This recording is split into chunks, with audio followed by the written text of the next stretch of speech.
Hello friends, welcome back to my YouTube channel and my name is Aakash Thakur. आज हम आपके साथ इतिहास का एक और चैप्टर लेकर आए हैं और आज का जो चैप्टर है मोस्ट इम्पोर्टेंट है। इससे आपके बोर्ड के एग्जाम में बहुत से क्वेश्चन बनते हैं, तो इन क्वेश्चनों को आप समझिएगा। जो हम क्वेश्चन लेकर आए हैं आज, ये मोस्ट इम्पोर्टेंट क्वेश्चन हैं, ठीक है। और इस चैप्टर से आपके 6 मार्क्स के 4 मार्क्स के क्वेश्चन बहुत ज़्यादा देखने को मिलते हैं, ठीक है दोस्तों। तो इस चैप्टर की हम शुरुआत करेंगे। आज का जो हमारा चैप्टर है वो है 1857 का विद्रोह, विद्रोह और राज, ठीक है। तो इससे रिलेटेड जो जो इंपॉर्टेंट क्वेश्चन बन सकते हैं और बोर्ड के लिए जो आपके लिए इंपॉर्टेंट है, उन क्वेश्चनों को हम लोग लेकर आए हैं। कुछ शॉर्ट क्वेश्चन और कुछ आपके लॉन्ग क्वेश्चन, ठीक है। तो चलिए स्टार्ट करते हैं आज की वीडियो। जैसा कि आपके सामने कुछ शॉर्ट्स क्वेश्चन है। सबसे पहला क्वेश्चन है कि विद्रोह कब और कहां आरंभ हुआ। तो याद रखेंगे 1857 का जो विद्रोह था उसे स्वतंत्रता संग्राम की सबसे पहली लड़ाई माना गया है। अर्थात आप ये कह सकते हैं कि एक हिंदुस्तानियों की आंखों में जो आपके स्वतंत्रता की एक ज्वाला जगी, या एक तरीके से जो नींव थी कि भाई हाँ हमें देश की स्वतंत्रता चाहिए, उसकी शुरुआत आपके यहाँ से हुई थी 1857 के विद्रोह से। तो इसकी जो 1857 का विद्रोह शुरू हुआ, ये आपका 10 मई 1857 में प्रारंभ हुआ और मेरठ शहर से शुरुआत होकर यह संपूर्ण क्षेत्र में फैलने का ऐसे प्रयास किया गया, ठीक है। तो ये सबसे पहली स्वतंत्रता संग्रामी लड़ाई आप इसे बोल सकते हैं। नेक्स्ट क्वेश्चन, दिल्ली, नागपुर, लखनऊ और आपके बिहार जैसे क्षेत्रों में ये आपके विद्रोह फैला, तो यहां पर इनका नेतृत्व कौन कर रहा था। तो एक नंबर में आपको क्वेश्चन आ सकता है कि लखनऊ जो अवध, उनका नेतृत्व कर रहा कौन था। आपके कानपुर का नेतृत्व कौन कर रहा था, आपके दिल्ली का नेतृत्व कौन कर रहा था। तो याद रखेंगे दिल्ली के नेतृत्व के रूप में बहादुर शाह जफर, जो आपके मुगल साम्राज्य के अंतिम शासक थे, वो नेतृत्व कर रहे थे दिल्ली में। कानपुर में लक्ष्मीबाई और नाना साहेब आपके नेतृत्व कर रहे थे। इसके अलावा अवध जो लखनऊ यूपी आपके समय में आज आप बोलते हैं, इसमें आपके ब्रिटिश कद्र आपके क्या कर रहे थे, नेतृत्व कर रहे थे। जबकि बिहार में कुंवर सिंह आपके 1857 का जो विद्रोह हुआ उसका नेतृत्व कर रहे थे। हालांकि कई क्षेत्रों तक सफल भी रहा और कई क्षेत्रों तक ये विफल भी रहा। तो विफलता और सफलता के दोनों के रीजन अभी हम समझेंगे आगे, ठीक है। अगला क्वेश्चन है दोस्तों, 1857 की विद्रोह या क्रांति के दो राजनीतिक कारण बताइए। देखिए ये तो बहुत से कारण रहे हैं 1857 के विद्रोह के, पर राजनीतिक कारणों के बारे में यहाँ पर एग्जामिनर आपसे इंडिविजुअली पूछ सकता है। हालांकि अभी एक लॉन्ग क्वेश्चन में भी हम डिस्कस करेंगे। तो राजनीतिक कारण में आप ये बोल सकते हैं कि जो आपका डलहौजी था, ठीक है, लॉर्ड डलहौजी जो था वो, उसने क्या करा था, उसने राज्य की हड़प नीति का सहारा लिया और जो राजा महाराजा जिनके पास संतान नहीं थी, उनको आपके जब उनकी मृत्यु हो जाती थी, उनकी संपूर्ण संपत्ति को ब्रिटिश के अंतर्गत ले लिया जाता था, ठीक है। ये एक राजनीतिक रूल रहा। दूसरा, जो निसंतान राजा थे वो किसी भी संतान को गोद नहीं ले सकते थे। ये भी एक तरीके का इन्होंने प्लानिंग की, जो एक राजनीतिक उमार निकल कर आया आपके विद्रोह का। इसके अलावा तीसरा आप रीजन ये भी बोल सकते हो कि राजस्व कर बहुत अधिक मात्रा में बढ़ा दिया था, जिससे राजा महाराजाओं को लाभ नहीं हुआ, जिसके लाभ पूरी तरीके से ब्रिटिश गवर्नमेंट को हो रहा था, जिससे साम्राज्य या राज्य की जो स्थिति थी बहुत ज्यादा बिगड़ गई थी। तो उस वजह से विद्रोह करने का प्रयास किया गया, ठीक है। तो कुछ आप ये क्वेश्चंस में इस तरीके के पॉइंट्स आप डाल सकते हैं। इसके अलावा सायक संधि क्या थी। तो सायक संधि क्या थी उससे पहले आप समझेंगे कि सायक संधि कब लाई गई और सायक संधि किसके द्वारा लाई गई थी। तो याद रखेंगे 1798 में, 1789 में आपके सायक संधि को लाया गया और ये लाई किसके द्वारा गई, लॉर्ड वेलेंजी द्वारा, ठीक है। लॉर्ड वेलेंजी द्वारा आपके ये क्रांति को लाया गया था, ठीक है। अब ये थी क्या संधि, अब आते हैं क्वेश्चन पे कि सायक संधि क्या थी। तो एक सायक संधि के द्वारा ना आपके ब्रिटिश गवर्नमेंट और आपके जो राजकीय या शासक हुआ करते थे, उनके बीच में एक एग्रीमेंट होता था कि आपके शासक जो होंगे वो अपनी सैन्य जो पावर थी वो पूर्ण रूप से त्याग देंगे और अंग्रेज जो शासक इस पे सायक संधि पर हस्ताक्षर कर देता था, अंग्रेज क्या करते थे, अंग्रेज अधिकारी उसकी आंतरिक और बाहरी दोनों रूप से सहायता करने का आश्वासन देते थे। तो एक तरीके से सपोर्ट कर रहे थे किसे, शासकों को जो इस संधि पर हस्ताक्षर कर देते थे, वो उनकी सुरक्षा के लिए बाध्य मजबूर हो जाते थे, ठीक है दोस्तों। इसके अलावा एक नंबर का क्वेश्चन आता है कि अवध में सायक संधि को कब लागू किया गया। तो याद रखेंगे 1801 में आपके अवध में सायक संधि को लागू किया गया। इसके अलावा आपके नेक्स्ट क्वेश्चन है कि विद्रोह तो हुआ, देखो सभी को पता है कि विद्रोह क्यों हुआ, ठीक है, अभी हमें उस डिस्कस भी करेंगे। एक लॉन्ग क्वेश्चन आता है मोस्ट इंपोर्टेंट। तो विद्रोही जो थे चाहते क्या थे? तो दोस्तों बहुत हद तक अंग्रेजों ने जमींदारों के ऊपर, देखो अलग अलग लोग विद्रोह कर रहे थे, लाइक फॉर एग्जांपल जमींदार भी विद्रोह कर रहे थे, किसान भी विद्रोह कर रहे थे, सेना भी विद्रोह कर रही थी, इसके अलावा सामाजिक रूप से जो आर्थिक रूप से पिछड़े हुए लोग थे वो भी विद्रोह कर रहे थे। तो सबकी अपनी अलग अलग मांगे थी, परंतु एक पर्टिकुलर जो अब आप मांग बोल सकते हो कि सबकी सिमिलर मांग बताइए, तो आप ये कह सकते हैं जो विद्रोही थे वो अंग्रेजों द्वारा हो रहे अत्याचार के विरोध में उसे समाप्त करने के लिए, विरोध को समाप्त करने के लिए, जो उनके ऊपर अत्याचार हो रहा है उस विरोध को समाप्त करने के लिए आपके विद्रोह का सहारा उन्होंने लिया और एक तरीके से ये क्रांति हुई। ठीक है, तो अंग्रेजों द्वारा हो रहे अत्याचार के खिलाफ आपके क्रांति की गई थी। ठीक है दोस्तों, इसके अलावा नेक्स्ट क्वेश्चन पे आते हैं आपके कि अवध का अंतिम नवाब कौन था। जब अवध पर कब्जा किया गया, किसके द्वारा? अंग्रेजों द्वारा अवध पर कब्जा कर लिया गया था। हालांकि उसका भी एक क्वेश्चन है कि अवध पर कब्जा कब किया गया, तो अवध पे पूर्ण रूप से अधिकार या पूर्ण रूप से सत्ता पर कब हावी हुए आपके अंग्रेज? तो 1856 में अवध को पूरी तरीके से कंट्रोल कर लिया गया था अंग्रेजों द्वारा। ठीक है दोस्तों, इसके अलावा जब अंग्रेजों ने अवध पर कब्जा किया तो उस समय अवध के जो अंतिम शासक थे उनका नाम था वाजिद अली शाह।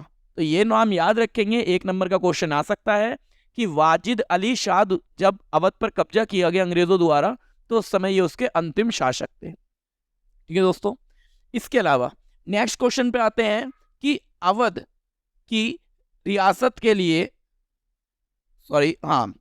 अवध की रियासत के लिए किसने कहा कि ये गिलास फल एक दिन हमारे मुंह में आकर गिरेगा। अर्थात ये आप कह सकते हैं कि एक अंग्रेजी अधिकारी था, उसने कहा था कि अवध पर हम लोग कब्जा जरूर करेंगे और एक दिन हम इसे पूरी तरीके से प्राप्त भी कर लेंगे। तो ये किसके वाक्य थे? ठीक है, तो लॉर्ड डलहौजी द्वारा ये कहा गया था कि ये गिलास का फल है, एक दिन हमारे मुंह में आकर गिरेगा। तो ये वाक्य आ सकता है एक नंबर में आपके। ठीक है दोस्तों, तो ये कुछ शॉर्ट क्वेश्चन हैं जिसको आपको रिवाइंड करने हैं, आपको पढ़ने हैं, आपके बोर्ड के लिए एक नंबर के क्वेश्चन ये हो सकते हैं। ठीक है, नेक्स्ट आपके लॉन्ग क्वेश्चन पे आते हैं जो आपके लिए इंपॉर्टेंट है। दोस्तों 6 क्वेश्चन थे मैंने लिए हैं लॉन्ग क्वेश्चन, जो मुझे लगता है कि एग्जाम के लिए बहुत ज्यादा इंपॉर्टेंट है। तो इन क्वेश्चनों को एक बार देखते हैं हम लोग। सबसे पहला क्वेश्चन कि 1857 के विद्रोह के प्रमुख कारण क्या थे। तो ऐसा क्या हुआ कि 1857 में एक तरीके से विद्रोह उत्पन्न हुआ? क्योंकि सभी को पता है सन 1608 में अंग्रेजों ने ईस्ट इंडिया कंपनी द्वारा यहाँ पर व्यापार के माध्यम से व्यापार करने आई थी, फिर धीरे धीरे पूरी आर्थिक स्थिति पर अपना कब्जा जमाकर भारत को गुलामी की शिकंज में कस लिया गया था। परंतु ऐसा क्या हुआ कि लगभग 100 वर्षों तक, 150 वर्षों तक आपके शासन करने के बाद भी हमने पहली बार विद्रोह की एक आग उठाई और विद्रोह इतना बढ़ गया। तो उस विद्रोह के रीजन क्या थे? तो दोस्तों रीजन बहुत सारे रहे हैं, आर्थिक रीजन भी रहे हैं, राजनीतिक भी रहे हैं, सामाजिक भी रहे हैं, धार्मिक भी रहे हैं, सैन्य रीजन भी रहे हैं। तो इनको मैं आपको 1 बाय 1 करके कुछ पॉइंट्स बता सकता हूं। ठीक है, चलिए सबसे पहले शुरुआत करते हैं आपके राजनीतिक। जो मैंने अभी आपको बताया डलहौजी की राज्य हड़प नीति ऐसी थी जिसके द्वारा जिस शासक के कोई वारिस नहीं होता था उसकी संपत्ति को जब्त कर लिया जाता था, जिससे कई राजा जो थे वो आपके विद्रोह करने लग गए थे और कई राजा ऐसे भी थे जो नहीं चाहते थे कि इस तरीके की कोई नीति आए। ठीक है, और दूसरी आप ये बोल सकते हो कि सहायक नीति का सहारा लेकर भी राज्य की कुछ शासकों की राजनीति को हड़पने का प्रयास किया जा रहा था। ठीक है दोस्तों, इसके अलावा अगर मैं कहूँ धार्मिक रीजन में, तो धार्मिक रीजन में आप ये डाल सकते हैं कि उस समय ईसाई धर्म के प्रचार के लिए अंग्रेजों ने क्या करा? अंग्रेजों ने आपके हिंदुओं में या जो भारतीय वासी थे उनके बीच में ईसाई धर्म के प्रचार प्रसार के लिए आपके कन्वर्ट करवाना शुरू कर दिया उन्हें, जिसके द्वारा ये कहा गया कि जो व्यक्ति आपके ईसाई धर्म को कबूलेगा वही आपके सैनिक पद्धति या फिर सैन्य रूप से आगे बढ़ सकता है या सेना में वो शामिल हो सकता है। ठीक है, धार्मिक रूप से आप ये भी कह सकते हैं कि एक अफवाह ने बहुत ज्यादा रोल निभाया, जिसमें कहा गया था कि आपको कारतूस को मुंह से छीलना पड़ेगा, जिसमें गाय और सूअर की चर्बी बताई गई कि गाय और सूअर की चर्बी का इसमें गोश्त लगा हुआ है। ठीक है, ये 2 रीजन आप धार्मिकता में डाल सकते हैं। सामाजिक में आप ये बोल सकते हैं कि डलहौजी की राज्य हड़प नीति के साथ साथ आपके फूट डालो शासन करो की नीति बहुत सहायता सफल रही, जिससे क्या हुआ, समाज में एक तरीके से हिंदू और मुस्लिम के बीच में आपसी मतभेद हुआ, जो बाद में एकत्रित होकर अंग्रेजों के खिलाफ ही आपके उनका गुस्सा फूटा और विद्रोह आगे बढ़ा। ये सामाजिक रीजनों में आप डाल सकते हैं। सैन्य रीजन में आप डाल सकते हैं कि सेना में भर्ती नहीं किया जा रहा था, आपके क्या नाम है, हिंदू और मुसलमानों को या फिर हम कहें हिंदुस्तानियों को सैन्य में भर्ती नहीं किया जा रहा था। केवल वही लोग सेना में भर्ती हो सकते थे जो लोग आपके धर्म को कन्वर्ट करके आपके आ रहे थे। इसके अलावा वो भी डाल सकते हैं आप सैनिक में। ठीक है, और सैन्य गतिविधि में आप ये भी कह सकते हो कि जितने भी आपके हिंदुस्तानी थे जिन्होंने पदों पर बड़े बड़े ऊंचे पदों पर बैठे हुए थे या फिर किसी आपके सैन्य गतिविधि से चलते वो ऊंचे पदों पर पहुंच गए थे, उन लोगों को सेना से बर्खास्त करना शुरू कर दिया था, जो एक विद्रोह का कारण बना था, जिसमें आपके मंगल पांडे द्वारा विद्रोह की शुरुआत भी कर दी गई थी। 24वीं बटालियन के जो थे उन्होंने एक अंग्रेजी अधिकारी को गोली मारकर, ठीक है, क्योंकि भाई हिंदुस्तानियों के साथ गलत बर्ताव हो रहा था सेना में भी। ठीक है, उनको सैलरी नहीं मिल रही थी, ये सारी चीजें आप लिख सकते हैं।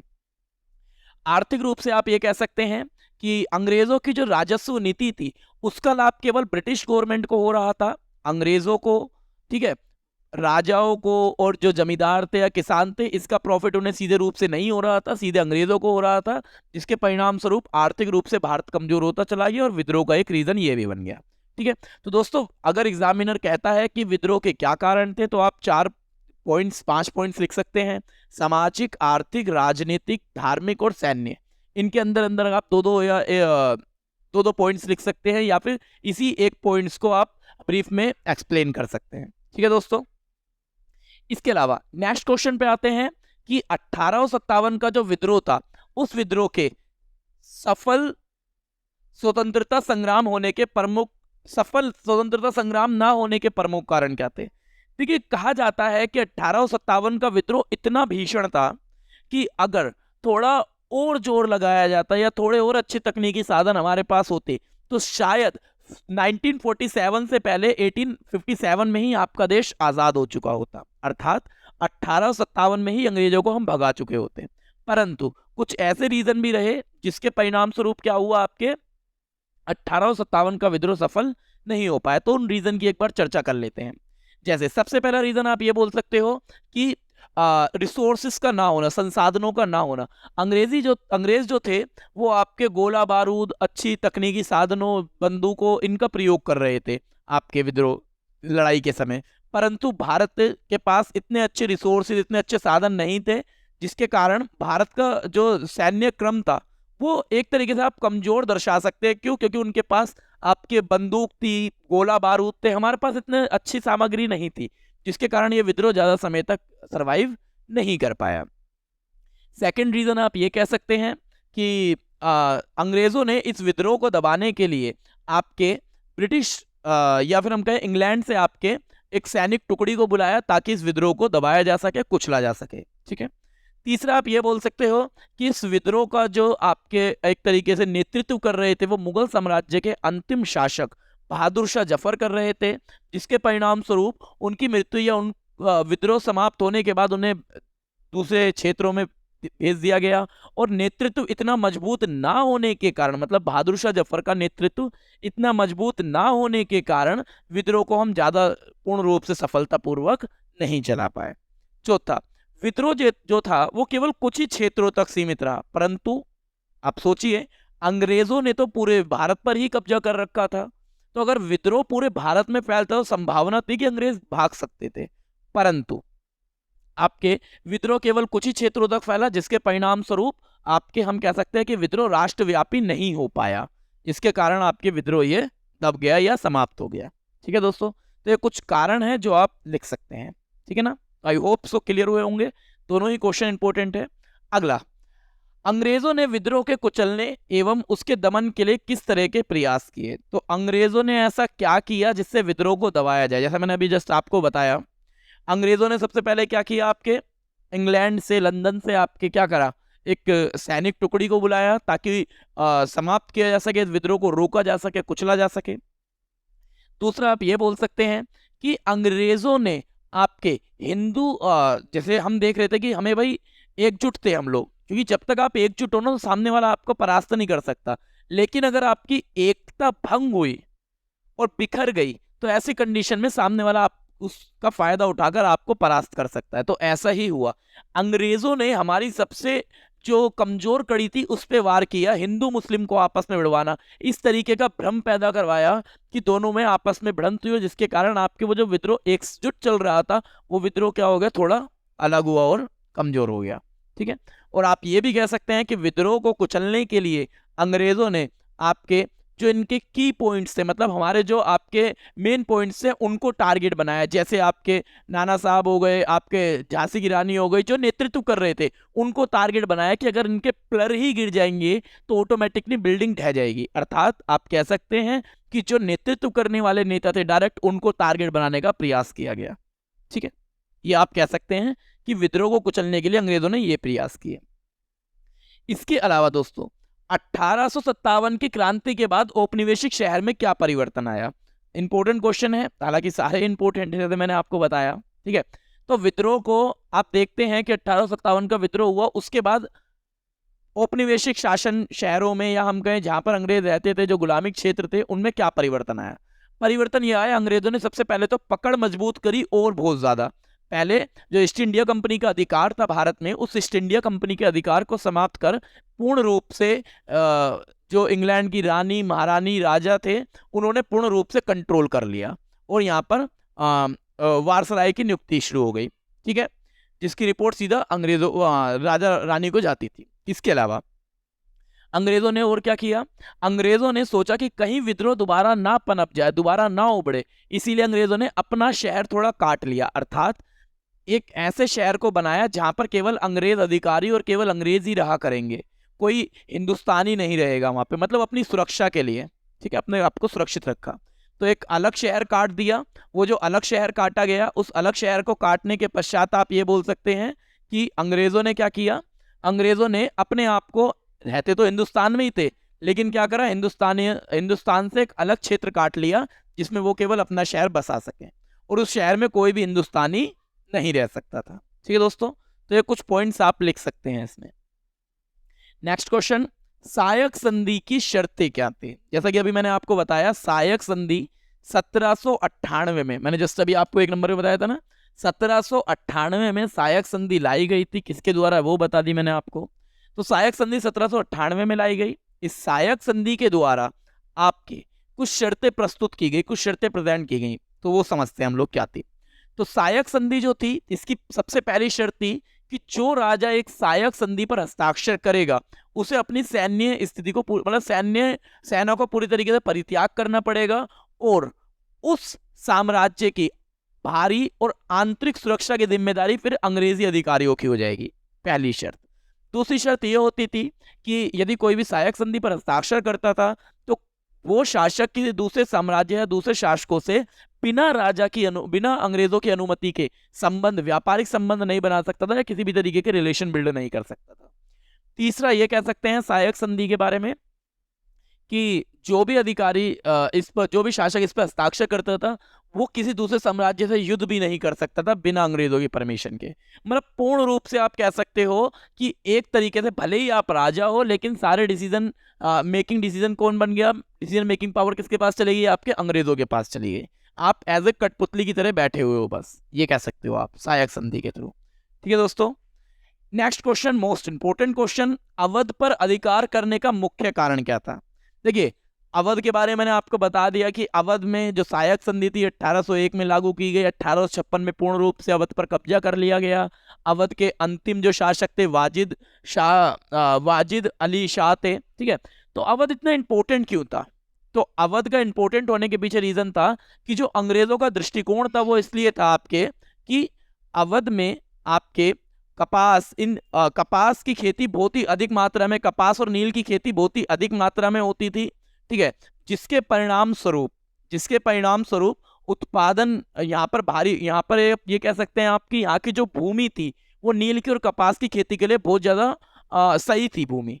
जिसके परिणाम स्वरूप अंग्रेजों का टारगेट था कि इस पे अगर हम कब्जा कर लेंगे तो पैदावार बढ़ाकर अपने राजस्व व्यय और राजस्व कर को बहुत भारी मात्रा में और व्यापार भी कर सकते हैं हम लोग। तो ये एक प्रमुख रीजन रहा था।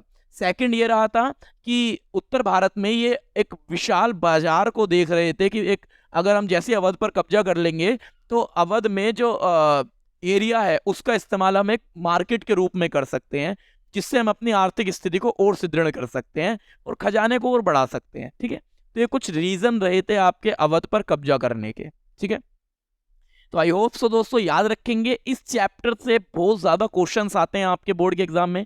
जितने भी क्वेश्चंस आ सकते थे मैंने उन क्वेश्चनों को आपके डिस्कस किया है इससे रिलेटेड, और हो सकता है कि क्वेश्चन एग्जामिनर घुमा फिरा के आपके सामने प्रेजेंट करे, तो कंफ्यूज नहीं होना, पहले क्वेश्चनों को आप सही से पढ़ लीजिएगा। ठीक है, फिर कहीं ना कहीं उसी टॉपिक से रिलेटेड मैंने आपको चीजें बता दी हैं। ठीक है, तो नेक्स्ट वीडियो में आपसे हम मिलेंगे नेक्स्ट चैप्टर के साथ। ठीक है, जब तक के लिए आप इन वीडियोस को देखिए क्योंकि आपके बोर्ड का एग्जाम जो है बहुत नज़दीक है। ठीक है, अगर आपको कोई भी दिक्कत लगती है तो प्लीज़ कमेंट बॉक्स में आप क्या करें, उसका क्वेश्चंस डाल दें, या कोई भी डाउट हो वो डाल सकते हैं आप। ठीक है दोस्तों, तो नेक्स्ट वीडियो में हम आपसे मिलते हैं नेक्स्ट क्लास में। उसमें आपके साथ गांधी जी के बारे में चर्चा करेंगे। ठीक है, उनके कुछ आंदोलनों के बारे में बताएंगे आपको। Okay, thank you so much. Okay.